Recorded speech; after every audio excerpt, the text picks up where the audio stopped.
চাঞ্চল্যকর ডাকাতির প্রস্তুতি ভেস্তে দিল সিঙ্গুর থানার নাইট আরটি। 4 দুষ্কৃতী আটক, আগ্নেয়াস্ত্র উদ্ধার। সিঙ্গুর থানার night RT officer SI Dipak Kanti দত্তের তৎপরতায় আজ রাতেই ডাকাতির প্রস্তুতির অভিযোগে 4 জনকে আটক করা হয়েছে।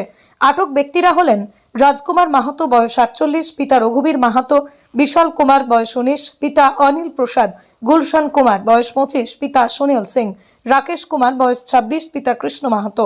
সকলেই বিহার রাজ্যের নওয়াদা জেলার বাসিন্দা। তারা নাসিবপুর দেশপাড়া এলাকায় পাম্পের নিকট সন্দেহজনকভাবে একটি মারুতি ওমনি গাড়িতে স্থানীয় এলাকায় ডাকাতি করার উদ্দেশ্যে ঘোরাঘুরি করার সময় তাদের আটক করা হয়। তাদের কাছ থেকে তল্লাশিতে 2টি দেশি পাইপ গান, 2টি কার্তুজ, একটি লোহার তৈরি ভোজালি উদ্ধার করা হয়।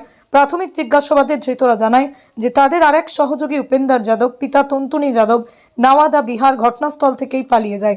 ধৃত 4 জনকে সিঙ্গুর থানায় নিয়ে এসে বিস্তারিত জিজ্ঞাসাবাদ করা হচ্ছে এবং এ বিষয়ে সিঙ্গুর থানায় মাননীয় বড়বাবু সুদীপ্ত সাধকার নির্দেশে মামলা করা হয়েছে, যার নাম্বার 655/25, তারিখ 1/12/25, রুজু ধারা 310(4), 310(5) বিএনএস ও 25A1A 27 আর্মস অ্যাক্ট অনুযায়ী কেসের তদন্তভার পেয়েছে সিঙ্গুর থানার অফিসার সুকান্ত মণ্ডল মহাশয়।